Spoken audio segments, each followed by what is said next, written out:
Welcome to அனதிஸ் kitchen. வாங்க இன்னைக்கு சப்பாத்திக்கு தந்தூரி ரொட்டிக்கெல்லாம் சூட் ஆகிற மாதிரி ஒரு வெங்காய மசாலா ஒன்று செஞ்சு காட்டுறேன். வெங்காயத்தை இந்த மாதிரி தனித்தனியாக வந்து கட் பண்ணிவிட்டு இந்த மாதிரி பிரித்து வச்சுக்கோங்க. ஒத்தியாக ஒரு 3 டேபிள் ஸ்பூன் எண்ணெய் விட்டு இந்த கட் பண்ணி வச்சுருக்க வெங்காயத்தை வந்து இதில் சேர்த்துட்டேன். இதை நல்லா வந்து கொஞ்சம் வதக்கி எடுத்துக்கலாம். இந்த அளவுக்கு வதங்கினா போதும். இதை வந்து இப்போ இந்த எண்ணெயிலேருந்து வடித்து இதை எடுத்துடுறேன். இதை பொரிச்ச எண்ணெயிலேயே ஒரு அரை ஸ்பூன் வந்து ஜீரகம் போட்டுக்கிறேன்.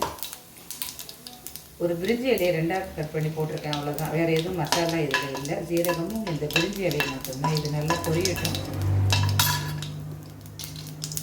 இது பொரிஞ்ச உடனே பொடியை நறுக்கி வச்சுருக்க ஒரே ஒரு வெங்காயத்தை வந்து இது சேர்த்துக்கிறேன். இது கூட ஒரு ஸ்பூன் இஞ்சி பூண்டு பேஸ்ட்டோட 2 பச்சை மிளகாய் சும்மா வந்து இடித்து வச்சுருக்காங்க, அதை இதில் சேர்த்துக்கிறேன். இப்போ 4 தக்காளியை வந்து மசிச்சு வச்சுருக்கேன், அதை இதில் சேர்த்துக்கிறேன். ஜாரை வந்து கொஞ்சம் கழுவி அந்த தண்ணியை ஊற்றிட்டேன். இது கொஞ்சம் நேரம் நல்லா வந்து கொதிக்கட்டும். வதங்கிடுச்சு. இப்போ கொஞ்சம் போல் மஞ்சப்பொடி போட்டுக்கிறேன்.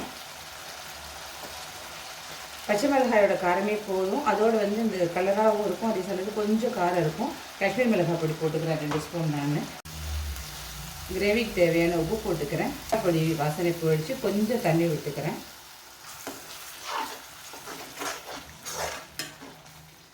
அப்படி வாசனை எல்லாம் போயிடுச்சு. இப்போ வந்து இந்த வதக்கி வச்சுருக்க இந்த வெங்காயத்தை வந்து இதில் சேர்த்துக்கிறேன்.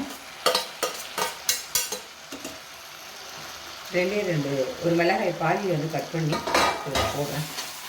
போல் ஒரு 2 ஸ்பூன் வந்து இதில் தயிர் விடுறேன். இந்த தயிரில் இருக்கிற அந்த மைல்டான இந்த புளிப்பு ரொம்ப டேஸ்ட்டு கொடுக்கும்.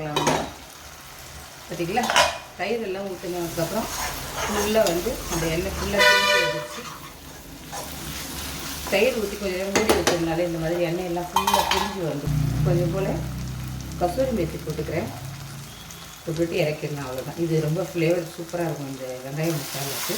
வெங்காய மசாலா ரெடி ஆகிடுச்சு. ட்ரை பண்ணி பாருங்கள். பிடிச்சுன்னா லைக் பண்ணுங்கள், ஷேர் பண்ணுங்கள், சப்ஸ்கிரைப் பண்ணுங்கள். நன்றி, வணக்கம்.